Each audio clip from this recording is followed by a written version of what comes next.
We want to bring in Dan Newman. He's Futurum Group's chief strategist. We also have Stacy Rasgon. He's Bernstein's managing director and senior analyst. Great to have both of you. Stacy, what do you think? How worried should we potentially be, or how worried should big tech be about this development? I'm not that worried. I think there were a few things that have caused panic over the weekend and clearly in today, right? I mean, the headlines, the initial stuff, the takes that came out basically said, oh my God, they've duplicated OpenAI for $5 million.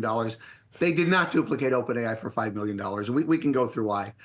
Number two, I don't want to discount the models they built are fantastic. They really are. And they've pulled a number of levers on efficiency that are great. But what they're doing is not miraculous either, or unknown to any of the other, top tier AI researchers or AI labs that are out there. The training efficiency and everything else that they've done, it's very explainable and kind of obvious if you look at the types of model structures and everything that they're using to build this. Long as it was not a crazy thing, and I don't think it's unknown to anybody else. And then finally, you got to ask, like, is this good or bad for infrastructure? I am not of the belief that we're anywhere close to the cap on compute needs for artificial intelligence. You have to remember, I'm a semi guy. I view cost reduction as a good thing. For 50 years, every 2 years, costs in semiconductors got cut in half. It wasn't a bad thing for semiconductor man. It was a good thing for semiconductor man. And so I'm of the belief that, like, if you're freeing up compute capacity, it likely gets absorbed. I mean, you have to remember, costs were going up to do this training, everything, like 10x a year, like for the last several years. I mean, that's not something that you can keep doing. We're going to need innovations like this if you're going to be able to keep things going on a trajectory. And so I actually think it's overblown. I understand why all the panic is going on. It's going to create a rich tapestry for debate as we go forward here, but I actually think it's overblown. I actually didn't think that this is necessarily bad news. I don't think DeepSeek is doomsday for AI infrastructure. And Dan, like, I don't know what your opinion on this. Well, Stacy, point well made. And Dan, as we're thinking about this too, with all of the mindset around what OpenAI has been, what it is right now, and where it's continuing to grow, it's not like we weren't expecting more entrants into the marketplace and more competition. So what makes DeepSeek different? What's the significance of this platform or this language learning model that is outside of the realm of belief for so many who are already operating in this industry? Yeah, from a technical capacity, the way they were able to use reinforcement learning to use less tokens to be able to train such a large model and be able to replicate such consistent or high quality outputs, in many cases, some of their outputs are actually very interesting, was really interesting. And I think it did create shockwaves. I am in line with Stacy. I've been on a bit of a tear across X. First of all, when did we decide that we're going to just believe a paper that comes out of China? There is a continuum of thoughts here, but there are leaders like Elon Musk and Scale AI CEO that have basically come out and said they probably have 50,000 H100 GPUs, maybe more.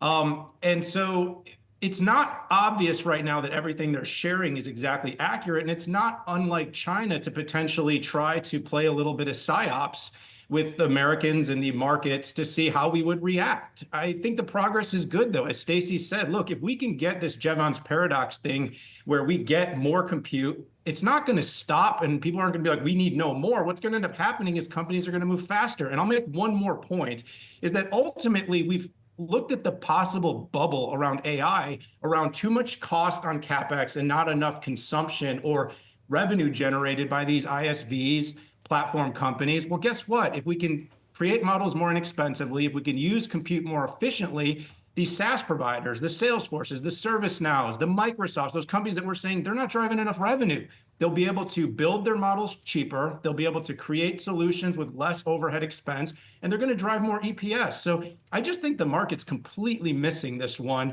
And the fact that we're believing China just with their word, to me, I think that needs a little more inspection.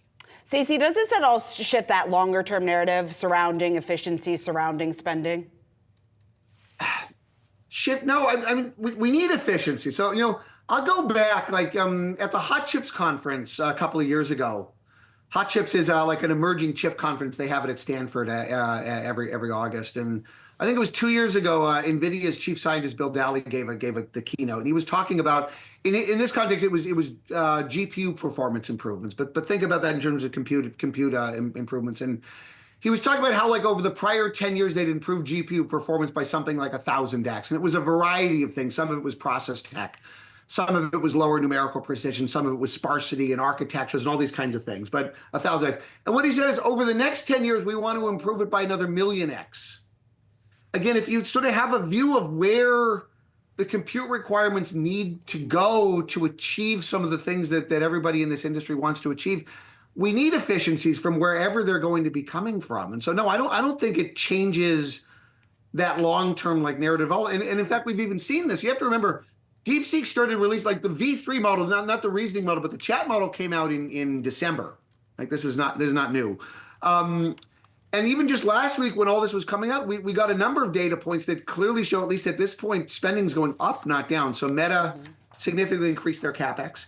We got the whole Stargate announcement, $500 billion, like fine. Even China like announced it was like a 1 trillion RMB. It was about $140 billion US AI effort that they're going to be putting into place. And so clearly right now, I think spending is still continuing to accelerate. I don't think that this has to stop that.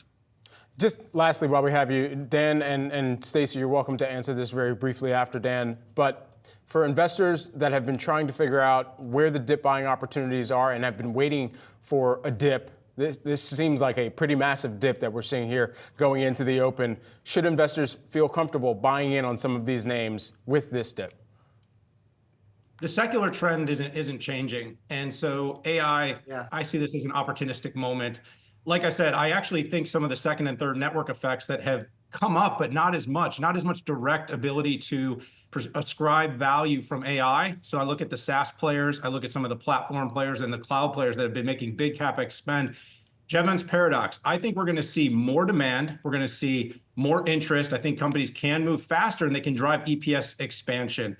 So I'm not bearish on this at all. And while people are extremely negative, the FinTwits are going crazy, I think calmer minds prevail. And we also, like I said, Brad, we need to investigate all of this sort of data here and make sure they've really done what they've said with what they've said.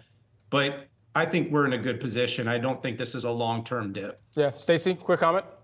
Yeah, I mean, look. So everybody's always looking for a dip. Like we've got a dip. Like we haven't changed our views on any of these stocks. This doesn't change it. Dan, Stacy, thanks so much for taking the time ahead of the opening bell here. Appreciate it.